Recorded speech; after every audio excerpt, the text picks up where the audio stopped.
Hello दोस्तों, मैं हूँ तनिषा शर्मा। और हम कई अपनी पिछली वीडियोस में बात कर चुके हैं वास्तु के बारे में। और क्योंकि हम एस्ट्रोलॉजी भी साथ में पढ़ रहे हैं तो हम एस्ट्रोलॉजी के लिए भी बेसिक से वीडियो स्टार्ट कर रहे हैं। तो अभी आज का हमारा टॉपिक है कि हम जो अपनी पिछली श्रृंखला है वास्तु से रिलेटेड, आज हम उसी के ऊपर आगे चर्चा करेंगे। आज हम बात करेंगे मतलब बेसिक्स ऑफ वास्तु, लाइक क्या टॉयलेट कहाँ होना चाहिए, किचन कहाँ होना चाहिए, ये चीज़ों में। तो उससे पहले मैं आपको एक चीज़ बताना चाहती हूँ कि हमारे जो वास्तु में देवताज हैं, इनका वास्तु में बहुत बड़ा रोल होता है। और गाइस, मैं आपको एक और चीज़ बताती हूँ कि आजकल जो कोर्सेज बेच रहे हैं लोग, मैंने बहुत सारे कोर्सेज देखे हैं, उनमें जो ये रहता है ना कि आपको केवल ऊपर ऊपर से बता देते हैं चीज़ें क्या है क्या नहीं है। लेकिन हम यहाँ जो बात करेंगे वो करेंगे इस बुक के अनुसार। यह है विश्वकर्मा प्रकाश। ये वास्तु का एक शाश्वत और मतलब आप ये मानिए कि इसमें 80 to 90% जो कवरेज है वो हो जाती है वास्तु से रिलेटेड चीज़ों की। साथ में अब क्या है कि अब इसमें कई चीज़ें ऐसी हैं जो एस्ट्रोलॉजी से भी रिलेटेड हैं, इसलिए लोग चीज़ों को समझ नहीं पाते हैं और बीच में ही पढ़ना छोड़ देते हैं या पूरे तरीके से प्रोसेस नहीं कर पाते हैं।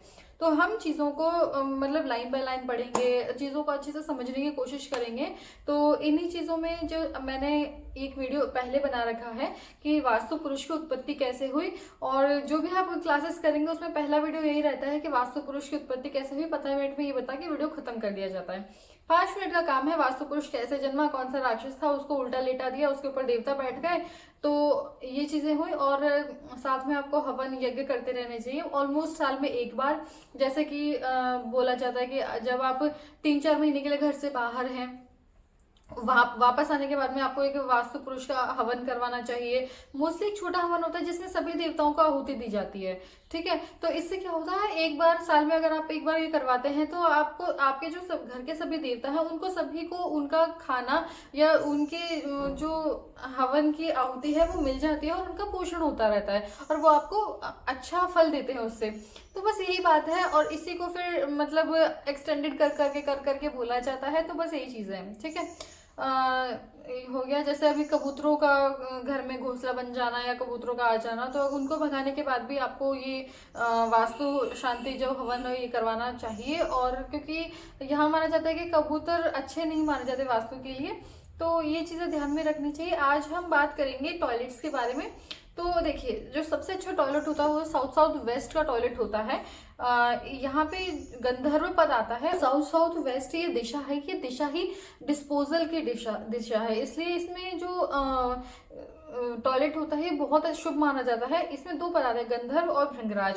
तो अब जो मतलब दोनों ही अच्छे हैं, लेकिन यदि जैसे कुछ कलाकार लोग हैं जो कोई कला दिखाते हैं या बनाते हैं, जैसे संगीत हो गया, डांस हो गया, या और भी किसी तरह की कला है, जैसे पेंटिंग आर्टिस्ट हैं, इनके लिए हो सकता है गंधर्व वाला पद थोड़ा दिक्कत कर जाए, क्योंकि गंधर्वों को कला का देवता माना गया है वैसे सोमवेद में। तो यही है कि मतलब अगर आर्टिस्ट हैं तो इसका ट्रीटमेंट हो जाएगा, अगर आर्टिस्ट नहीं है किसी घर में तो ये गंधर्व और जो कौन सा हमारा भृंगराज का पद है ये बहुत शुभ हो जाता है उनके लिए, जो मतलब यहाँ पे टॉयलेट बनाते हैं। साथ में जैसे वेस्ट नॉर्थ वेस्ट जो दिशा है, वेस्ट नॉर्थ वेस्ट दिशा है 280 डिग्री से लेके 305 डिग्री तक में, ये जो दिशा है ये भी टॉयलेट के लिए बहुत अच्छी है। और देखो दिक्कत ये होती है कि जब जैसे नॉर्थ ईस्ट में टॉयलेट है तो मतलब आपका सोशल कनेक्शंस खराब होंगे, आपके दिमाग में थोड़ा सा असर पड़ेगा, आप चीज़ें अच्छे से सोच नहीं पाएंगे।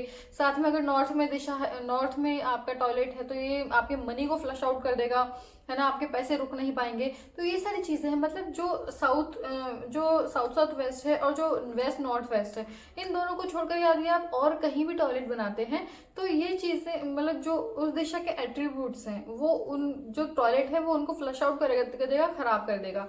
तो केवल नॉर्थ ईस्ट को छोड़ के उनके सबके ट्रीटमेंट हो सकते हैं, जैसे टेपिंग करना, पिरामिड्स लगाना, ये सारी चीजें हो सकती हैं। बाकी कुछ छोटे मोटे उपाय और होते हैं, लेकिन उस केवल नॉर्थ ईस्ट का टॉयलेट है उसको आप यूज मत करिए अगर आपके घर के नॉर्थ ईस्ट में टॉयलेट है। बाकी सभी दिशाओं की रेमेडीज हो सकती है, और बेस्ट जो है वो है साउथ साउथ वेस्ट और वेस्ट नॉर्थ वेस्ट, ठीक है। बस इतना ही जानने की ज़रूरत है, ज़्यादा एक्सटेंडेड में फंसने की ज़रूरत नहीं है कि। और हाँ, एक बात और ध्यान रखिएगा, जहाँ भी टॉयलेट है उस जोन के अकॉर्डिंग वहाँ पे टेपिंग होनी चाहिए, अगर गलत जोन में है तो। और साथ में अगर जैसे मान लीजिए आपके साउथ में कोई टॉयलेट है और आपने वहाँ पे ग्रीन कलर करवा रखा है या ब्लू कलर करवा रखा है, टाइल्स लगवा रखे हैं, तो वो चीज़ भी दिक्कत कर जाती है। ठीक है, मतलब सही दिशा में अगर हो तो उसके बाद अगर आपने उसमें कलर गलत चूज कर लिए तो कलर का भी बहुत इफेक्ट पड़ता है। तो बस कलर ध्यान रखिए कि कौन से जोन के कौन से कलर्स हैं। अभी हम आई थिंक नेक्स्ट वीडियो में कलर्स पे बात कर लेंगे, कि अभी तक मैंने कलर्स पे बात नहीं की है, तो अगले जो वीडियो होगी उसमें कलर्स पे बात कर लेंगे कि कौन सी टेपिंग कहाँ करनी चाहिए, कौन से कलर्स कहाँ होने चाहिए, कौन कौन से दिशाओं में। और बहुत ज़्यादा कोई बड़ा टॉपिक नहीं है। और मैं आपको एक और चीज़ बताती हूँ कि ये कंपास है, आप देख पा रहे हैं, ये एक टूल है, ये इसे आप अमेजन से मंगा सकते हैं।